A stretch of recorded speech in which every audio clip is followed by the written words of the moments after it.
We are here today for Webinar Wednesday, Improving Writing for Grades 6 through 8. We're going to start with some introductions. My name is Brenna McCormick, and I'm the Middle Level Education Associate supporting ELA Standards in grades 6 through 8 across our state in the Office of Assessment and Standards. I have two of my colleagues with me today.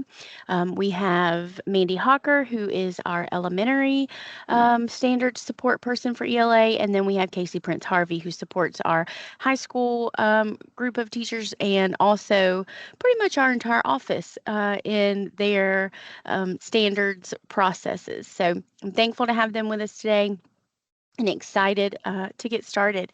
I would love to know who we have in the room. Like I said a minute ago, I see a couple of names I don't recognize. So if you'd pop in the chat for me, where you're from, what's your district, and maybe what do you do? Are you in the classroom? Are you a coach?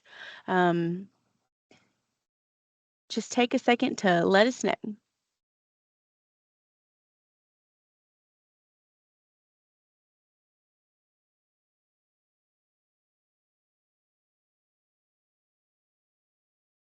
All right, virtual instructional coach from Oconee, welcome. Okay, so we got some coaches. Hi, we got someone from our higher ed, which I'm just so thankful to have you guys with us. Allendale Fairfax, Charleston, Gaffney, Berkeley. Oh, an assistant principal. Thank you, Dr. Osborne, for joining us. Chesterfield, I've been there.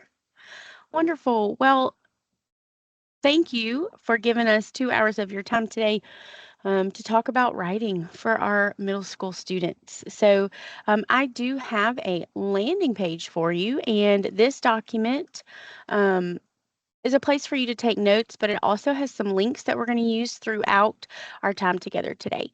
So if you want to go ahead and open it up, you can jot down notes in there if you wish, but you definitely want to make sure you have it open so you can catch the links that we're going to need. We are going to have a breakout room later in the session today, so you guys can really talk to each other, people who do your job in other parts of the state, do some collaboration. Okay, thank you. And really work through some of the learning that we're doing today.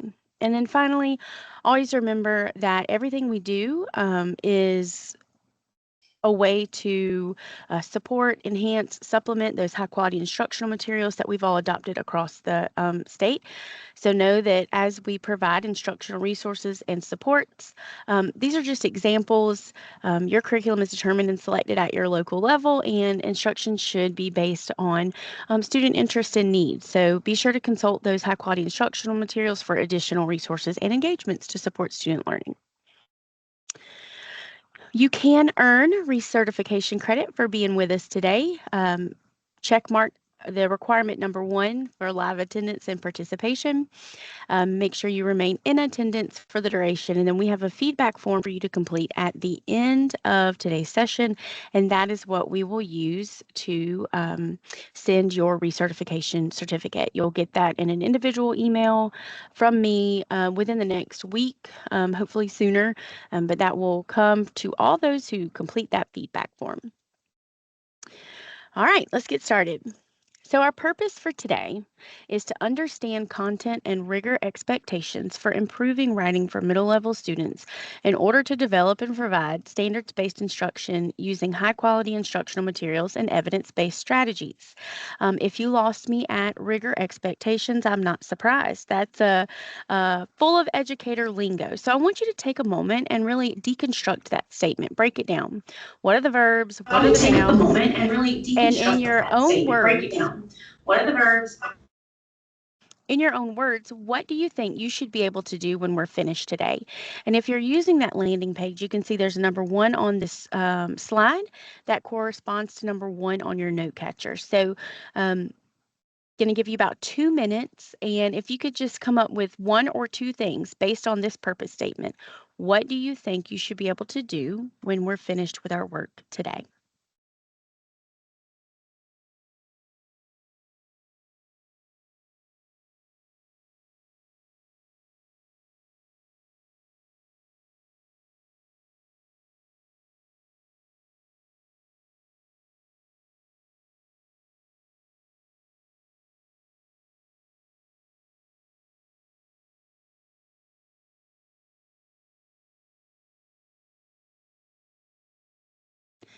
Thank you, Anne. So we see some answers going. Go ahead and drop those in the chat if you have one you'd like to share.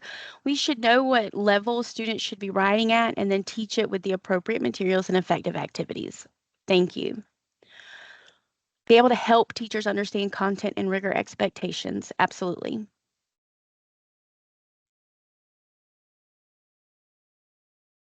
Comprehend the high level expectations to help our students improve their writing in a way that aligns with standards based instruction. Absolutely. And you can put standards based instruction or indicator aligned instruction right at the top of your buzzwords list because you're going to hear it from us a lot, and the importance of that in order for our students to be successful on these summative state assessments. All right, so hopefully we will walk away with those skills today, or at least improved in those areas. So we're going to start with a consider this, and I have a very short article for you. It was adapted from a longer article, but as you read this article, I want you to choose one statement, so just one, that you feel is particularly impactful. And then after you've chosen that statement, I want you to describe that statement as either an aha moment for you, like, whoa, I learned something new, a gut check, which I get very often of like, ooh, I know that's what I'm supposed to do, but I'm not doing it. Or a statement that you would challenge where you're like, I don't know if I agree with that. And then explain your thinking. Again, if you're using your landing page, this link is on your landing page and you can respond in box 2 on your landing page. So here's the article. It won't take you long to read, 4 or 5 minutes, and then find that impact statement. And then if you'll just hold on to it, I will let you know when it's time to share.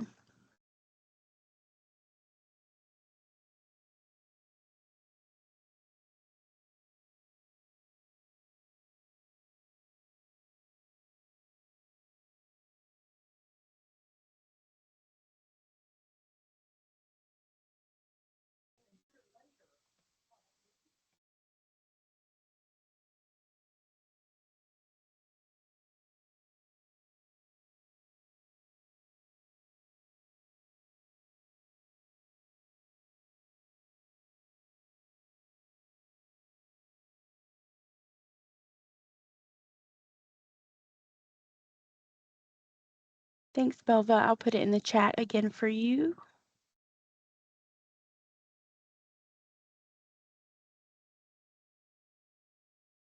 There you go. Just click that link.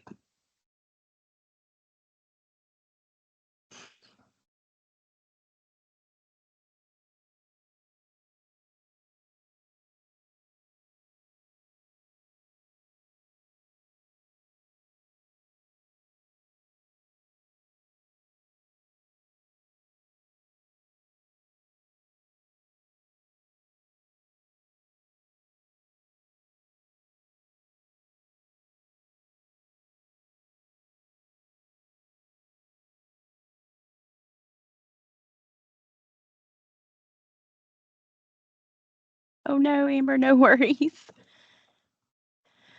All right. As you are finishing up reading, if you will choose your statement and put it in the chat, but don't press send yet. And tell us maybe one sentence. Was it an aha moment, a gut check, something you would challenge, and why? So go ahead and cue that up in the chat. And we are going to do a virtual turn and talk here in just a moment. Mm.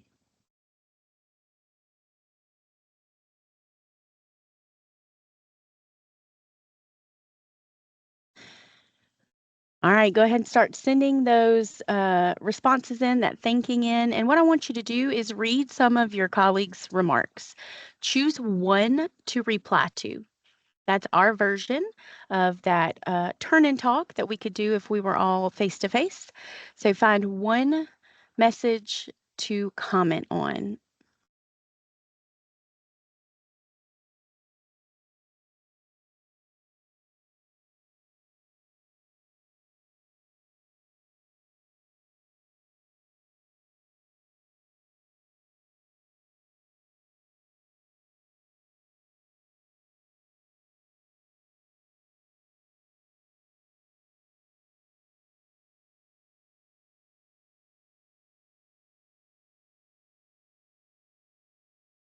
Love that, Tiffany, that you're seeing a shift in that TDA to TDW.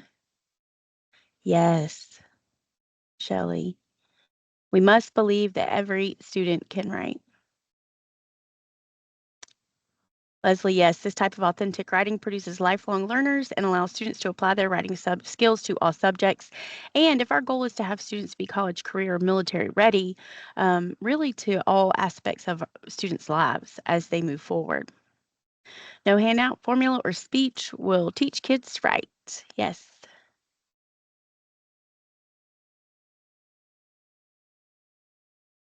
Mm, I love that comment, Sarah.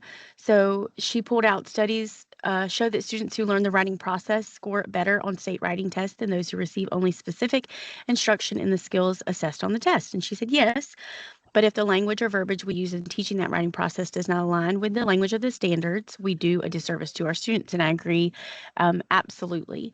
So I appreciate that our writing assessment does align right with the indicators and teaching those three modes of writing. And that we have an excellent glossary to help us make sure we're using all of that language appropriately. Excellent. All right, I see that you're commenting. Mm. Shelley, that's a great point as well, that it's frustrating when we've been teaching students to write using a formula, but now you're struggling because students are afraid to write because they're afraid to be wrong. And I definitely think that's a mind shift that starts with us, right, as teachers, and um, making sure we're giving students a variety of writing experiences and that we are celebrating those writing successes. Thank you, Shayla, for answering that. All right, so now that you're thinking, and we know that this session is improving writing, um, we always joke that there's a little bit of an elephant in the room when we're talking about writing, because of course you're going to think, oh, TDA, TDW. What are we going to do? How do we do it? And so we just want to get ahead of that and say, here's how to improve students' writing scores. Teach your grade level indicators for writing, all of them. Differentiate instruction through small groups, writing conferences, whatever your students need, and write purposefully every day. So that doesn't mean, just say, all right, quick write, open your journals. There's a place for that. But also, we want to make sure that we're giving students purposeful writing tasks that align to the indicators. It is hard to get out of that TDA mindset where a formula like race might help students thinking. However, TW is a true writing assessment. Students need to know how to write across all modes for a variety of purposes and audiences. And in addition, keep in mind that the TDW is one writing item. C 1.1, 2.1, 3.1, 4.1, and 5.1 can all be assessed through standalone multiple choice questions. That means that even if your grade level will see a certain mode of writing on the TDW, they still need instruction in the other modes to be successful on the remaining writing questions. There are 20 to 24 items in the writing portion of the test, and only 4 of those points are TDW. So the other 20-ish points come from multiple choice questions on other modes of writing, other writing indicators. So while it's been ingrained in us maybe that TDA is so important. Well, now it's not that it's not important, but there's other pieces to that we cannot ignore. And we are doing a disservice to our students if we're not teaching all of the indicators. So as we move forward, the best way to ensure students are successful on all types of assessments is to teach all the grade level indicators to their intended depth and rigor every year. And that might not be the popular answer to the how do I be successful in the TDW question, but it's the true answer. We have got to teach students all indicators for the grade level to their depth and rigor every single year. All right, so off the soapbox and on to a quick write. Okay, and here's your quick write. So we are talking about revising, editing, feedback, planning, all the things that students need to improve their writing. So I want you to take a moment to consider this quote. And in box 3 of your note catcher or wherever you have space to jot something down, I want you to write a quick write answering these two questions. What is revision? What is editing? And what do they look like in instruction? And I'm going to give you a few minutes to do this because we're going to revisit this quick write several times throughout our work today. So I'm going to be quiet, give you a few minutes to write a couple sentences down answering those questions.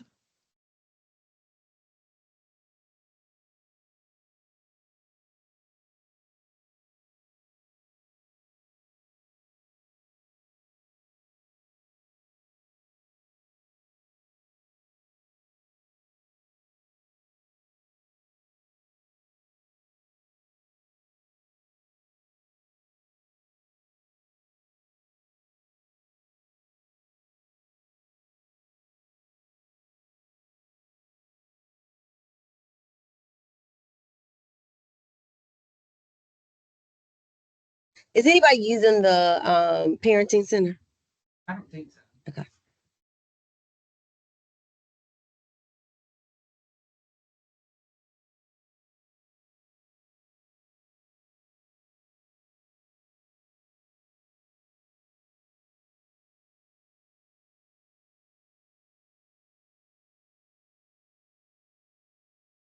Take about one more minute, and you don't have to put these in the chat.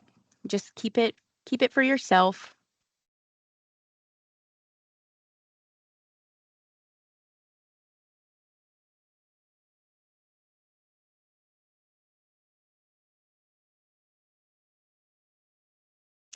All right, so hopefully you have jogged a little bit of thinking about revision, editing, what they could look like in instruction. And as we move throughout the presentation, talking about how to improve, edit, revise our writing, you are going to be doing some editing and revising of that quick write. So make sure you have it on hand as we work through the rest of our time together. So we're going to start with just a quick overview of improving writing. We won't stay here very long, but we do want to make sure we have some of those foundational common understandings of editing and revision. Then we're going to go into the indicator expectations for middle school, what exactly is expected of students, and then to some instructional practices and collaboration. And that is where we will spend the majority of our time looking at some strategies, thinking through how we can align our high quality instructional materials with some of the resources and strategies we're going to share with you today, but also ensure that we are teaching to the intent of our grade level indicators. And then we'll wrap it up. So we will start with written and oral communication strand. We have these are not all of the indicators, but here's 5 of them. We have argumentative writing, informative expository writing, narrative writing, grammar conventions, and improving writing. And we're going to be living mostly in C.41 and C.51, which are that grammar and conventions piece and the improving writing piece. So before we look at the glossary definitions of editing versus revision, would you say that C.4 represents editing or revision and C.5 editing or revision? Where would you find those terms fitting best?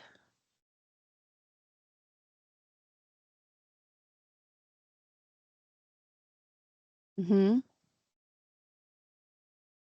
Absolutely. So the C.41, this is going to be the editing piece, right? The correction of mechanical features of writing, spelling, punctuation, capitalization, where we want those texts to be our ready copy for publication or presentation. And then comes C.5, which is revision. And this is the part of writing and preparing written material concerned primarily with reconsidering, reworking information in the text related to its task, purpose, and audience. So we just want to make sure that we have that understanding that C.4 or editing is all about the mechanics, where revision is about that content and style. Another question for you is, which comes first in the writing process and why? Should students be editing first or revising?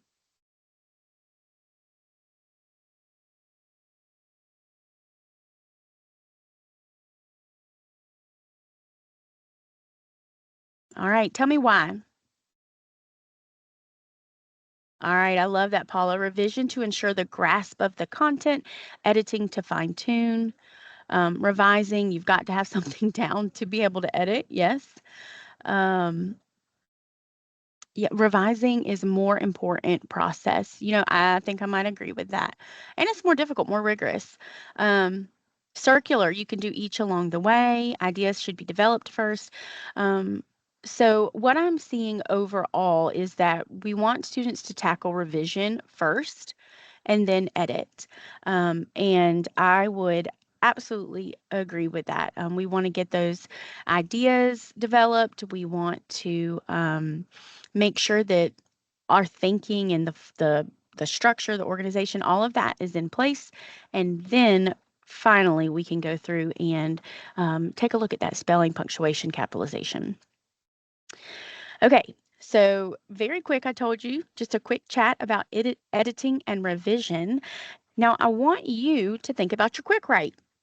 So I want you to read back over you wrote in your quick write where I asked you to define editing and revision and what it might look like in instruction. And based on what we just talked about, so which one comes first, their actual glossary definitions, how would you revise your quick write using the radar strategy? R being replace. So maybe there was something in your definition or your quick write that needs clarity, or you've overused it, or you can be more specific. How could you add information? Maybe you didn't write which one should come first, and now you can. What would you delete? Maybe something was, oh, I didn't quite get that, or was off topic. And reorder. Is there anything that you would structure or flow differently? So take a moment and revise your quick write for one or more of these options from Radar Strategy, and then put in the chat which one you used. Did you replace, add, delete, or reorder?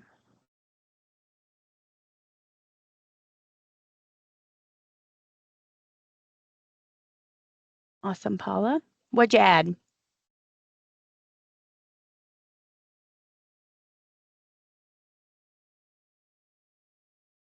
Thank you, Anne. Add and reorder. Very good. Thank you. We added the revision should be that first part. Melva reordered. Oh, Tiana deleted. Qualifiers and explanation. Yes, very good.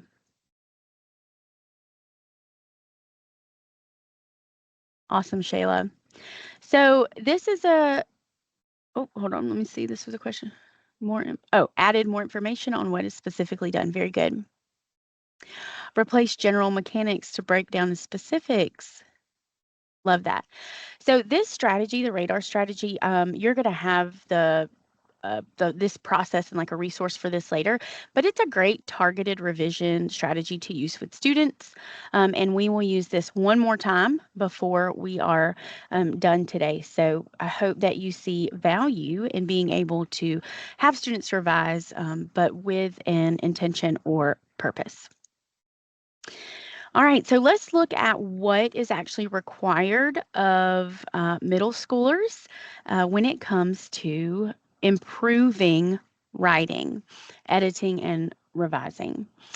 So this is a lot on the screen, but we're going to break it down. So what you see now is the vertical articulation of C.4.1, and I'm going to show you how you might deconstruct this indicator to pull out the skills that students need to have a grasp of to be successful.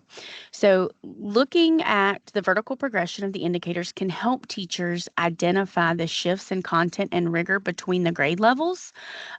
Where you see just sixth, seventh, and eighth grade on the screen, sixth grade teachers may also want to look at fifth grade indicators, and eighth grade teachers may want to look at those English 1 indicators to kind of see where have students been and where are they going.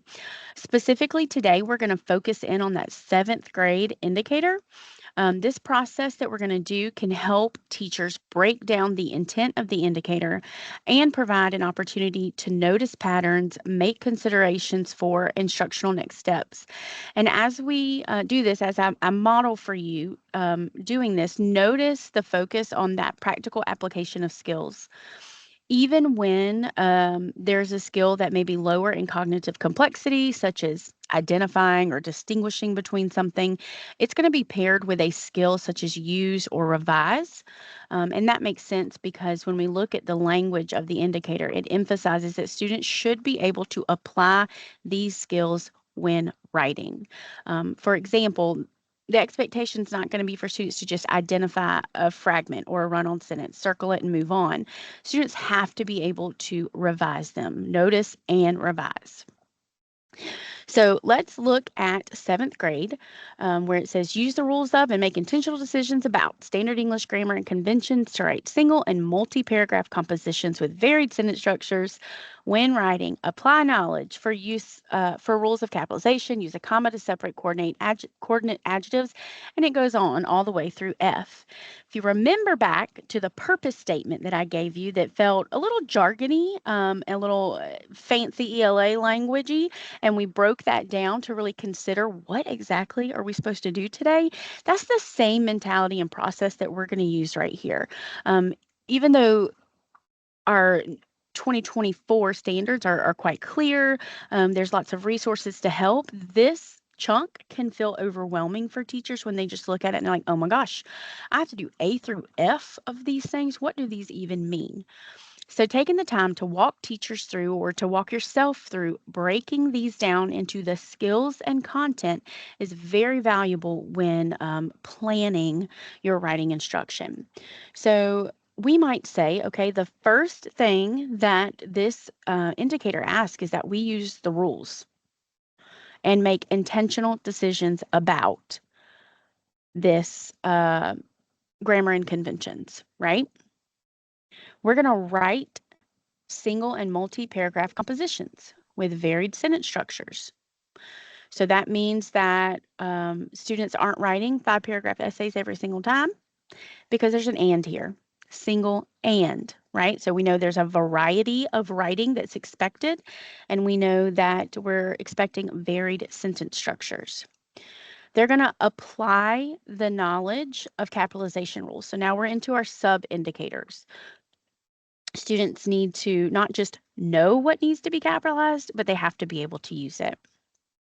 They're going to use a comma to separate coordinate adjectives. They're going to use noun, relative, and adverbial phrases and clauses within a sentence. They're going to recognize and correct misplaced and dangling modifiers. Notice your and. We're not just recognizing, we also need to correct. They're going to identify and revise, again, two parts to that, sentence fragments, run-on sentences, pronoun antecedent agreement, and inappropriate shifts in verb tense. And then they're going to use print and multimedia resources to edit for grammar, usage, mechanics, and format. So that means that they need to be referencing some resources, both print and digital, to help as they edit. So when you take the indicator and what it looks like on that indicator page and put it in a chart like this, you've really just listed yourself 1, 2, 3, 4, 5, 6, 7, 8, 9 mini lessons, right? I know now that if I could work through the top of this chart to the bottom and have students be effective in each of these areas, then they can be successful with this altogether. So it's a great, powerful strategy for student or teachers to take part in. And so I want you to practice this for just a moment. Now, I gave you the easy one, right? C.5.1 is much shorter than C.4.1, so you're not going to have quite as many rows in your skills chart. But I want you to choose a grade level, look at what we're being asked to do, what students should be able to do, pull out your skills, pull out the content. Um, you can do this on number 5 on your note catcher or just on a piece of paper. I want you to think about how you could use your skills chart to break down the expectations of this indicator into bite-sized pieces. So take just a moment to do that.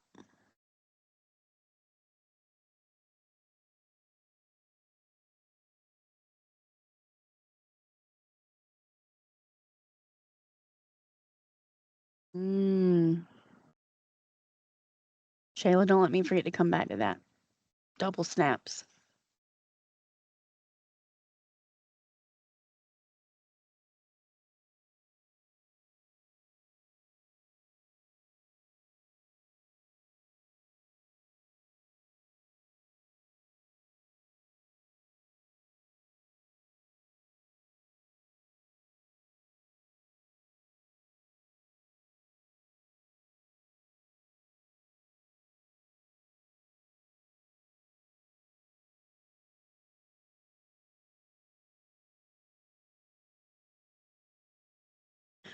Before we talk about the skills and content that you may have noticed, I can't pass up this comment from Shayla because it's so right on. She said, I've noticed that sometimes we're skipping the part that says when writing, and all of this is done in multiple choice and isolated bell ringers. And while there is always a place for a variety of different practice methods, she's absolutely right. Students have to be able to do this when writing. So that means that they need to practice writing and using these skills just like they would practice maybe an isolated or directly instructed skill. So we can't forget that when writing piece. Very good. All right, what are you noticing? What are the skills and content in whatever grade level you picked? Oh, that's a great point. That planning is often overlooked a lot in the higher grade levels, and that's Casey could hop on that soapbox. We just had a conversation about that a couple days ago about the purposeful planning, feedback from adults and peers. Yes, prior to turning in that final draft. And I love that you've capitalized prior, because we know that we can red pen a paper all day long and give it back to students with a grade, and they are not going to care. They're just not going to go back and look at it.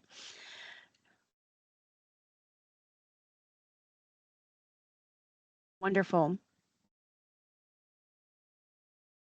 Clarity of the content on topic with the prompt. So you may have noticed that there are 2 instances of bolded words in these indicators. So if you're looking at the vertical articulation, so Appendix B of our standards document, whenever you see a bold word, that means that that is a new content or skill that's being introduced for the first time.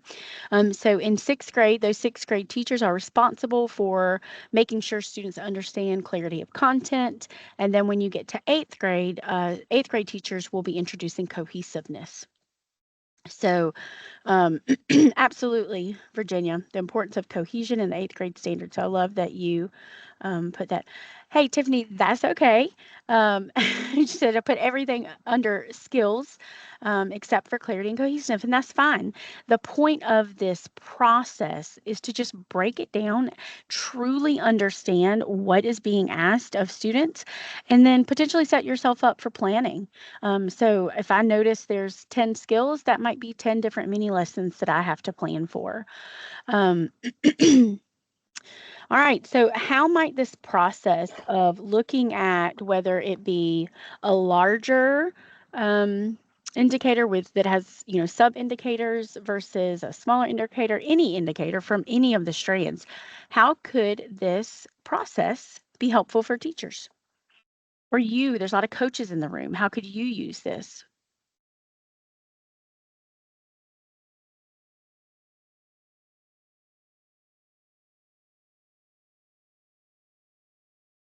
Gets to the point of what needs to be taught. Mm.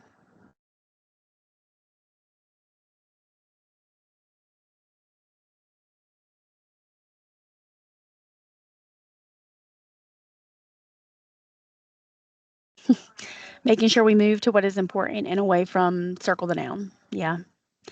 Design learning targets that are standards based. Absolutely.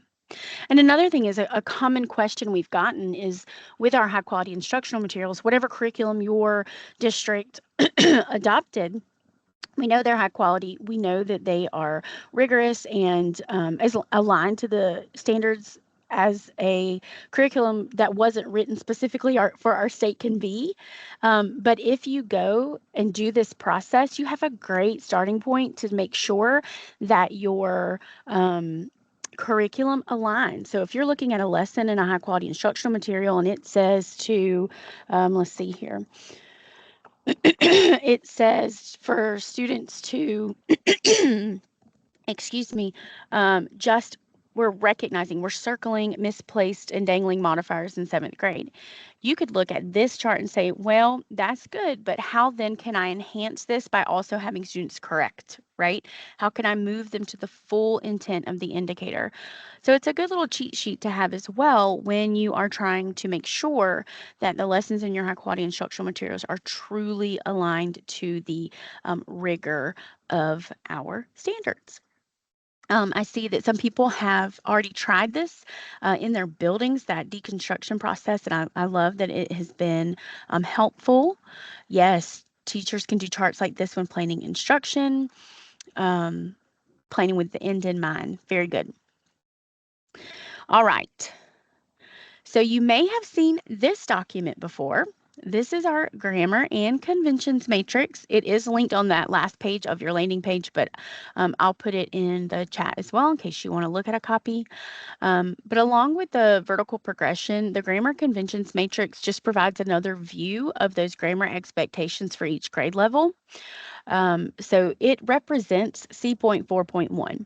So essentially, that standard that was kind of long when we were deconstructing it, breaking it down, and just put it in chart mode. If you're like me and you need things set up in tables and charts visually to really understand them, this is a great alternative to that.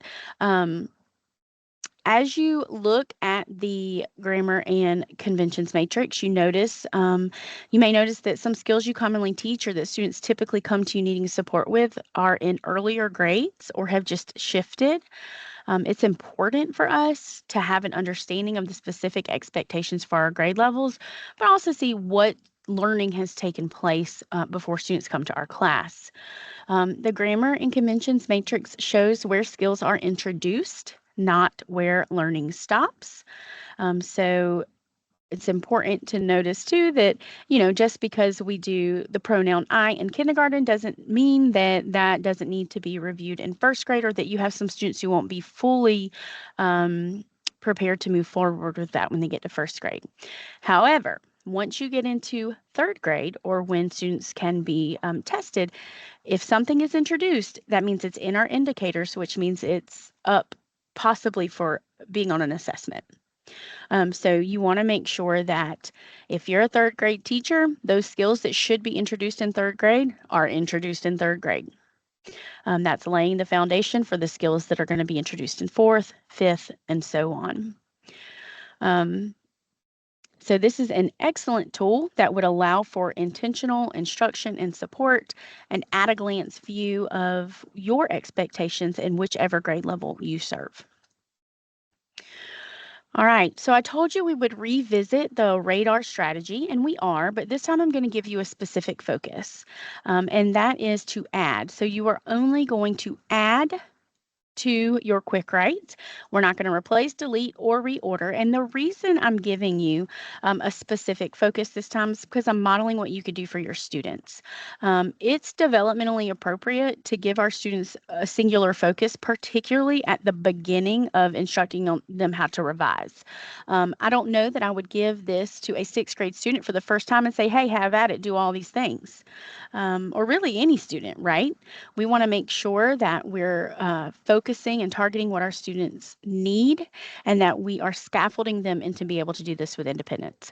So I'm going to be quiet for a second, and I want you to add something that you've learned to your quick write and then put that in the chat. Tell us what you added.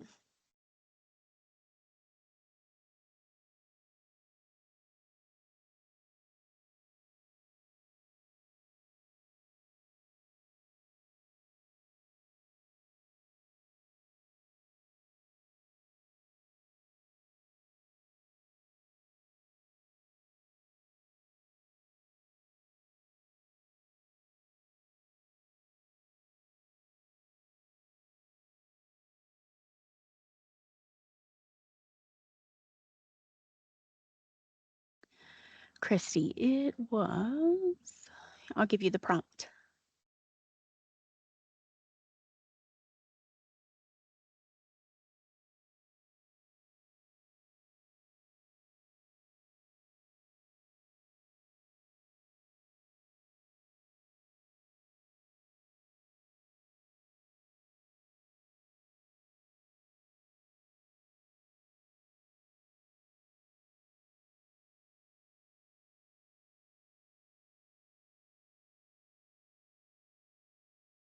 All right, as you are adding to your quick write, if you'll drop in the chat what you added.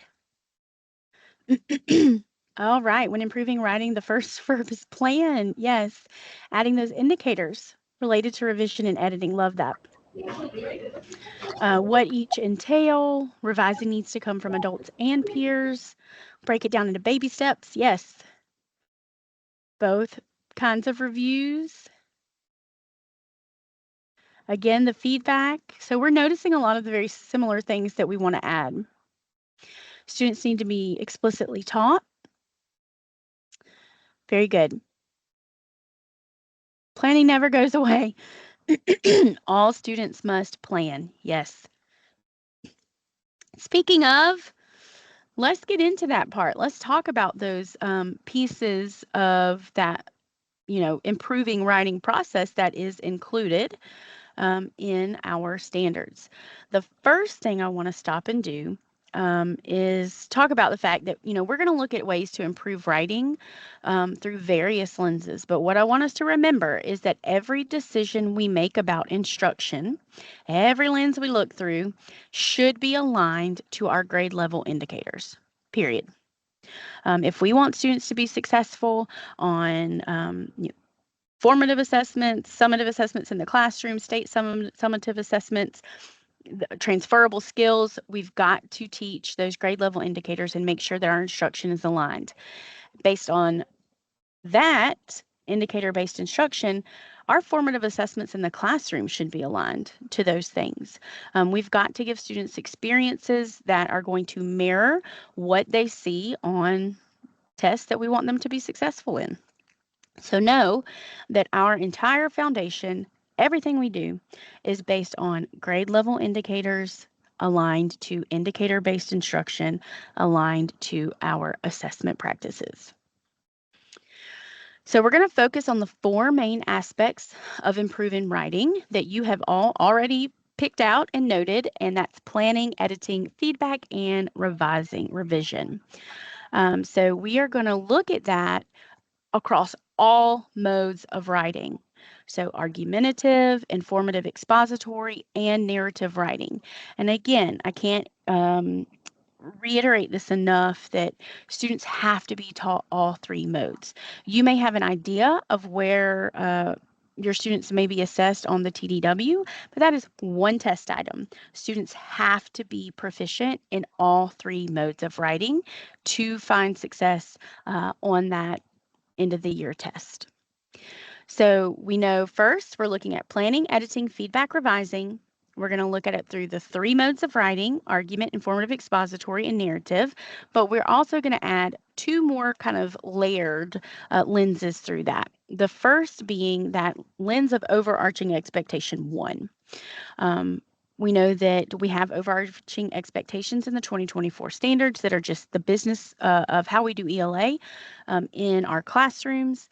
And that very first overarching expectation is to read and write for a variety of purposes, including academic and personal, for extended periods of time.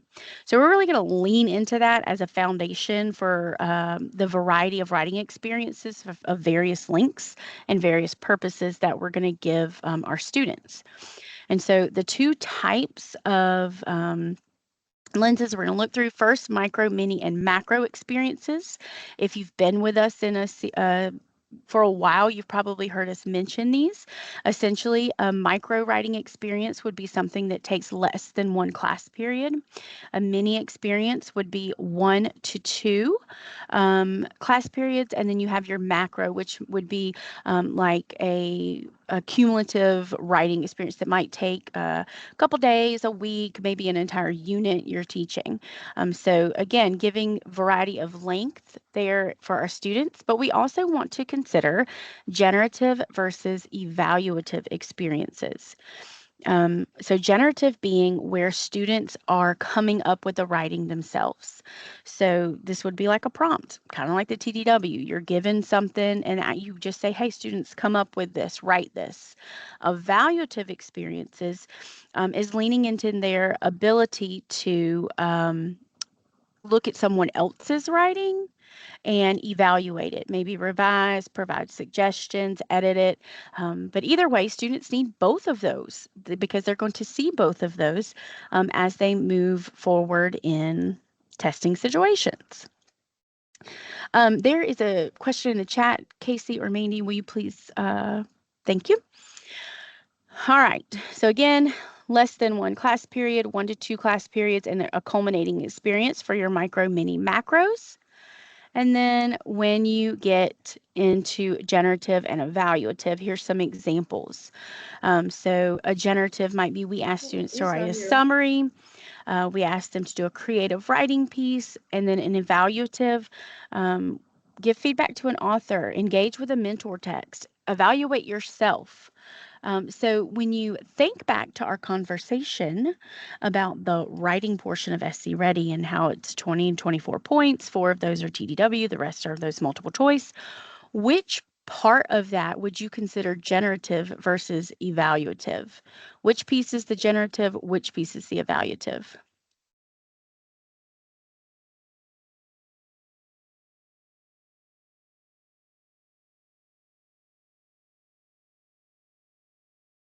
Yeah, the TDW would be the generative. Multiple choice would be more like the evaluative. So again, another sneaky way of me saying there's 2 different expectations on that writing portion, right? So again, students have to focus on all aspects of the writing indicators, and they need to be exposed to those experiences. All right, so here's where it gets into the fun stuff. We have developed resources for improving writing in each of these 4 categories. You've got planning resources, editing resources, revising resources, and feedback. We're going to take a few minutes to do some independent exploration of these 4 folders. The folders are linked on your landing page. When you open that link, you'll see they are named planning, editing, revising, and feedback. And we want you to just take a few minutes to open up those folders, look at the sample strategies, the relevant resources, maybe there's some articles, and then also you'll see that there's a micro, mini, macro master list of a lot of different activities that can be used for writing instruction. I'm going to give you 10 minutes or so to look through the resources and think about what would be useful to you if you were using it right away, or if maybe it might need to be adjusted or adapted. Maybe you see something that would be helpful for a colleague that you might want to share. But again, 10 minutes to look through those folders. It should look like this when you open it up. And then you can pick a folder and then look at the resources. There are 3 in each. So the resources that you took a look at and that you are going through, I noticed a couple people have already put in some ones that they enjoy and like, specifically looking through that lens of improving writing, editing, feedback, planning, revision. What is a strategy or resource that you would find helpful? You can unmute and let us know, or you can put it in the chat.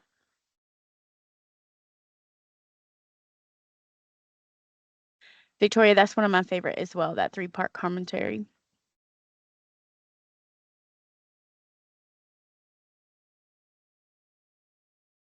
Mm, yes,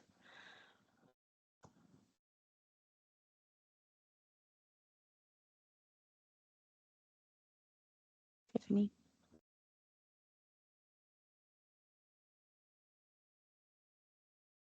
I think my favorite one was the scribe and the storyteller, because it also helps students with those communication skills and taking notes, note taking, which is hard for students to do.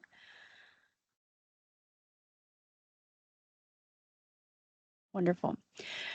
All right. So, what I didn't tell you is that now that you're familiar with some of these resources, you are going to be applying one of them to a sample lesson from a high quality instructional material. So, here's how this is going to work. I'm going to give you, we're going to put you in breakout rooms. You will either be in a 6th grade room, a 7th grade room, or an 8th grade room. Okay.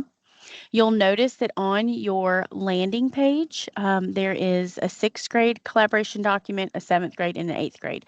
So, whatever room that you're in, you'll open that particular document. If you're with me so far, put the number 2 in the chat. Excellent. All right. So you're going to be given a sample lesson to review. Now, I will be honest, these are straight out of the teacher's copy of one of our high quality instructional materials, which means I had to scan them because it was a hard copy book. So you may have to use that maximizer button to really read it perfectly well. But I did the best I could with what I had. So just know that they are scanned from that teacher's guide or teacher's handbook from one of our adopted curriculum in the state.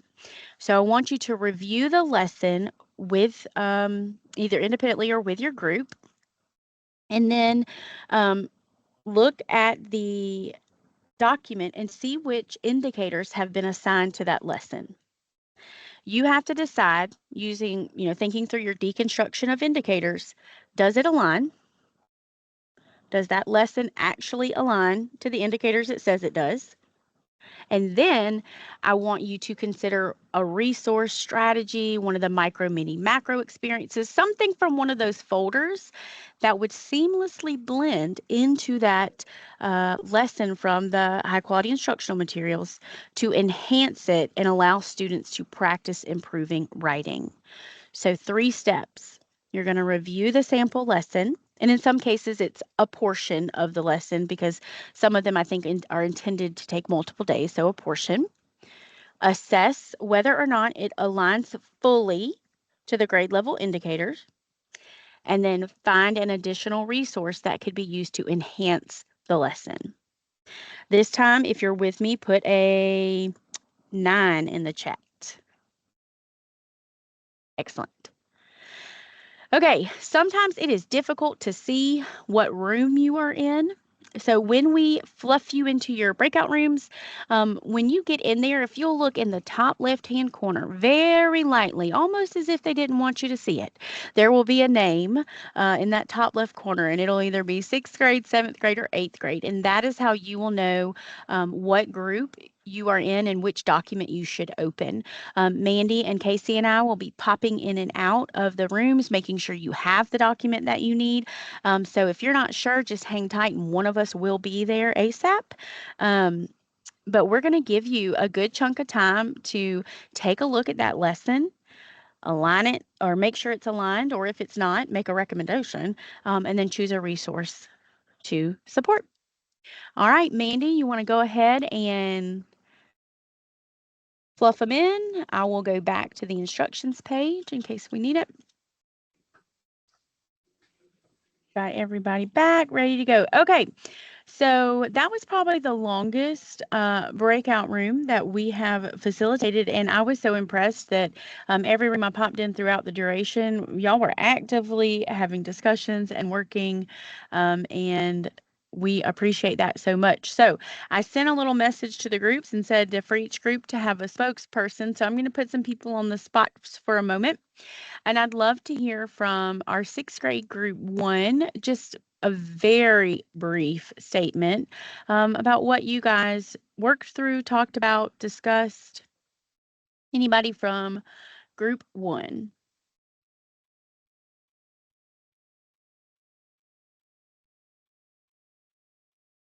That was our group with Jill, Stephanie, Michelle, Shelley, Virginia, Melva, Robin.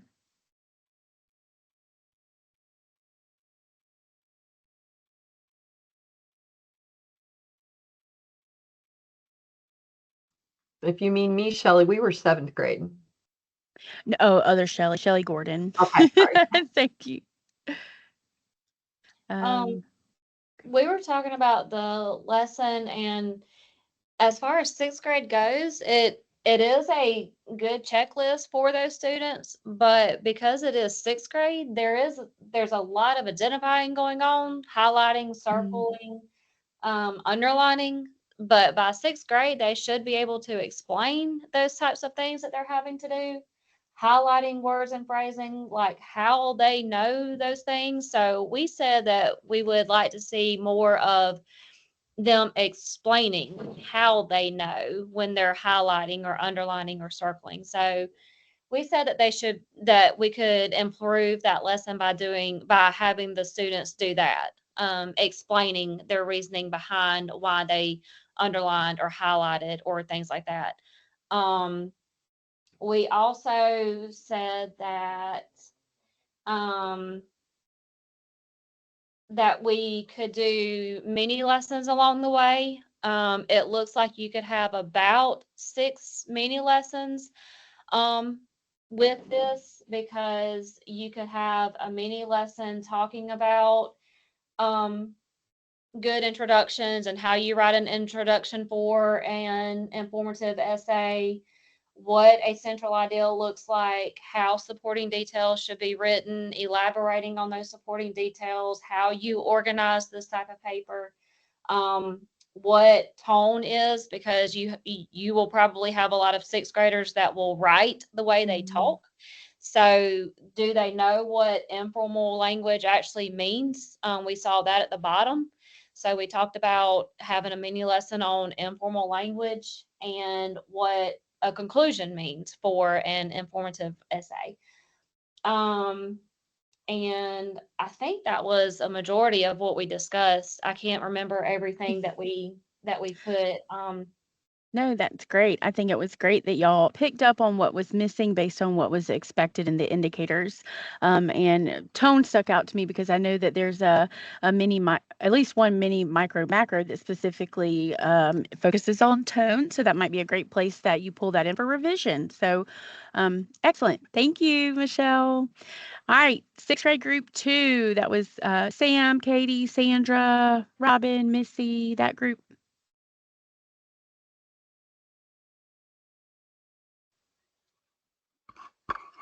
Hey, I'll bite the bullet.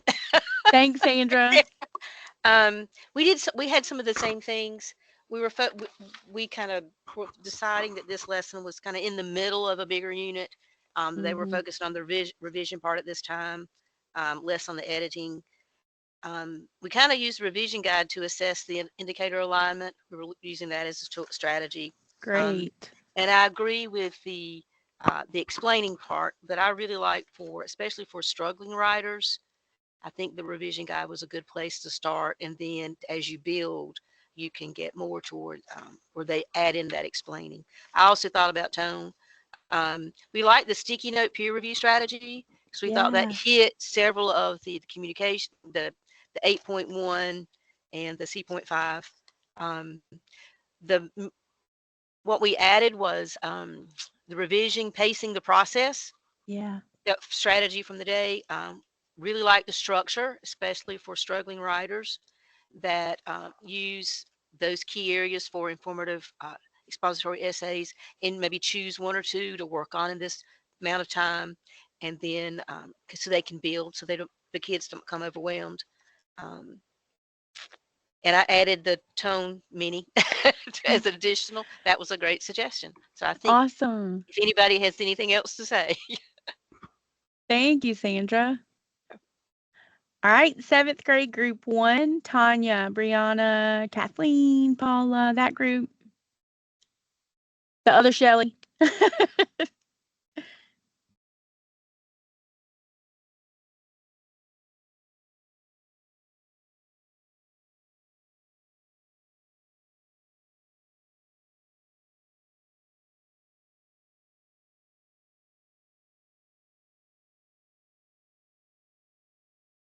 I guess I have to talk. No one's going to talk. Thank you, Okay, Shelly. our mini lesson was on after they had written let me go back here. The sample lesson was editing after they had written an informative essay. So they were editing, and as we went down through the list, the very first indicator we said yes because they'd already written the informative essay. The second C.2 we said no because it was previously taught. But when we got down to C.4.1, use rules and make intentional decisions about standard English grammar and conventions, we said yes because they're deciding on their grammar as they edit. And then the next indicator was C.5. This was about editing and considering feedback from adults and peers, and we said yes to that. We thought trading cards would be a good mini lesson to do after this. We liked that the students would move through the steps of planning and editing and taking their feedback to see what would be important to include in the trading card. That was Oh, as far as we nice. thought. Yeah, great. All right, 7th grade. Oh, were you group 2? I was No, one. group 2. That would be Heather, Susan, Shayla, and that group.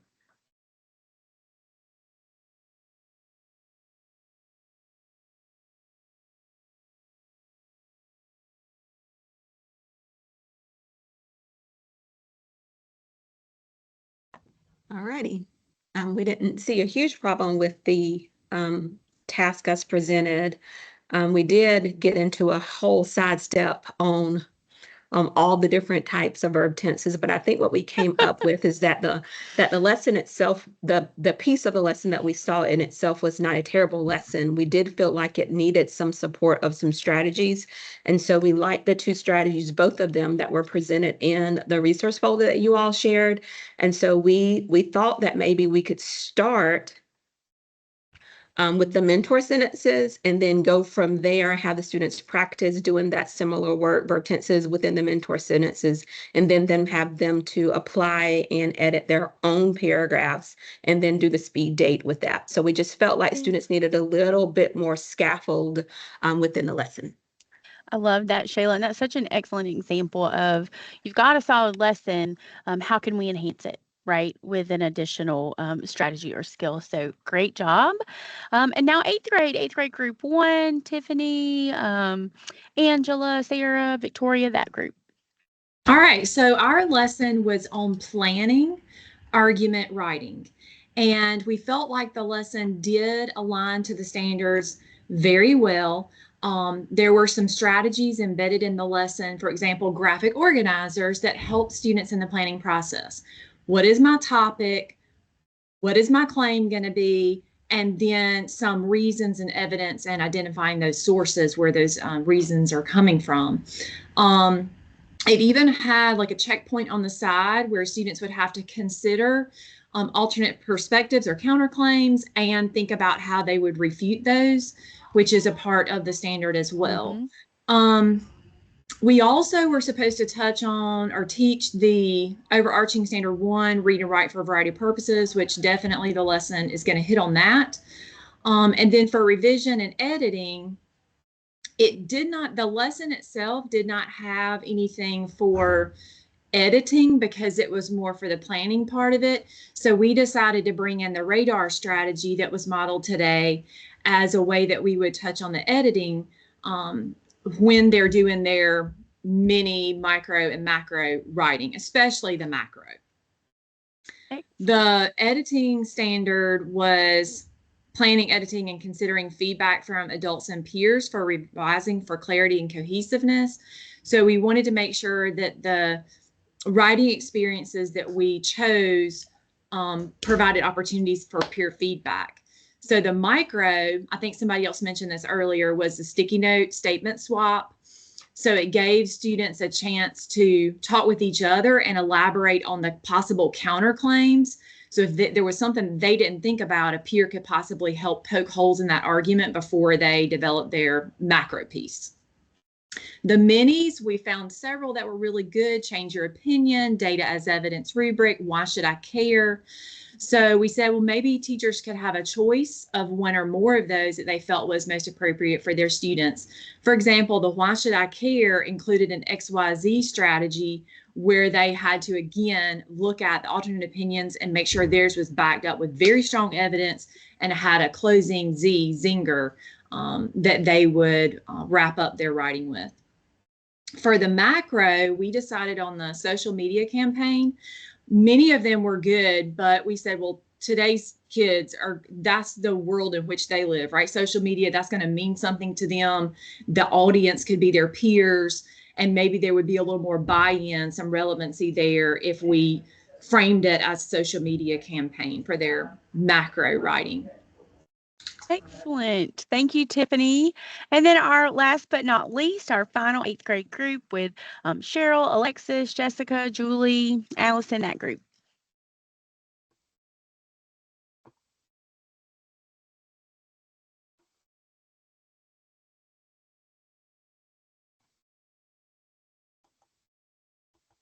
Sorry, I was muted.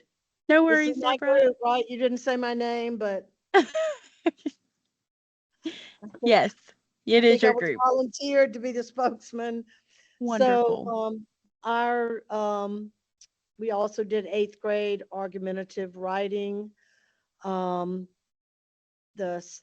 indicators were 8th grade 8 OE1, which is read and write for a variety of purposes. For extended periods of time. We felt like it certainly touches writing an argumentative essay, certainly touches on that. The second standard was write arguments to support a claim with clear reasons and relevant evidence. And then it goes into all the many parts of writing an argumentative essay. And we felt that the lesson plan that we were given, or it was actually just mostly about planning. It did not touch on all of these things listed in the indicator. And then use rules and make intentional decisions about standard English grammar and conventions. There was nothing in the lesson plan regarding that standard, so we didn't think that should be here. Improve writing by planning, editing, and considering feedback was the last indicator, and that, of course, would be covered. So the lesson plan itself had a page about planning the argument, a lot of information about determining your topic, good information and a graphic organizer on helping them organize their topic based on their personal interest, the background that they knew, developing that claim. And also it mentioned the counterclaim, although there was not a lot of information about that. There was information in the lesson plan about what a claim is and what it isn't to help the student with that, and a place where they finally develop their claim and write that down. Another page was, again, planning the writing, where they would identify reasons and evidence and organize their ideas. And we felt like, looking at the resources, that the TAPS would help to help with the planning to build on that standard. And we also looked at the 9-minute art to help build the counterclaim. Also felt like it was a lot of information for one lesson plan that it and broken into maybe several days of working on this argumentative essay. And that's as Very far as good. Thank you, Deborah. So those were some really strong conversations that you all had. And I hope you found that to be a valuable experience of taking a look at those high quality instructional materials, taking a look at some strategies that are relevant and evidence-based, and really dig into those indicators and making sure everything is aligned. So my question now that we've kind of looked backward, what specific steps you took to engage in that breakout room activity. I want you to look inward and forward. So individually, think about your most significant takeaway from your work and your conversation today. And then also, how will what you learned today change or enhance your instructional practice moving forward? So consider those two questions. And then I want everybody to just put their answer in the chat, and we'll do one last virtual turn and talk before we sign off for today and close up. So looking inward and looking forward.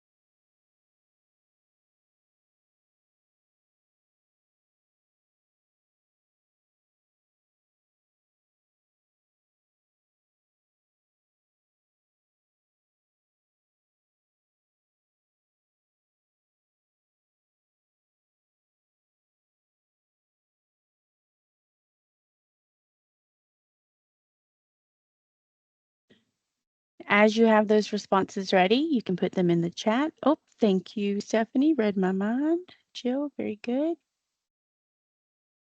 And once you've put yours in the chat, if you'll go find someone else's, read it and reply. You can make a connection, suggestion, ask a question.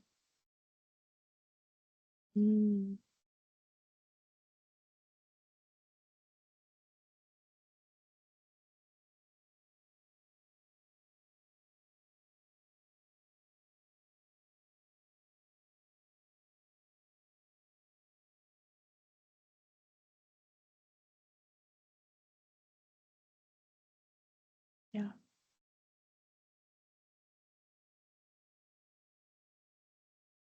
Thanks, Shayla.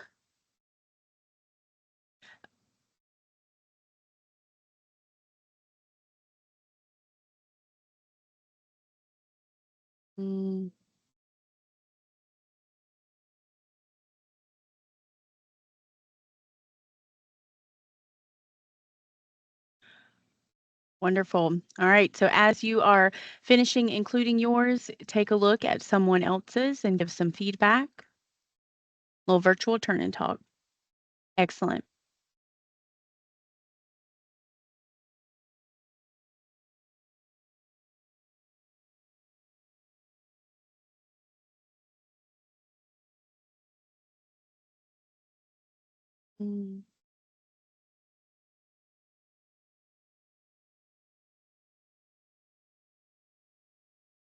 Tiffany, what a good, I'm going to read this out loud for everyone to hear. There are some strong ELA teachers and leaders on this webinar. Thank you, because there are. Y'all's conversation was so valuable. I wish I could have recorded every single breakout room and then used them as models, because that was really great professional conversation.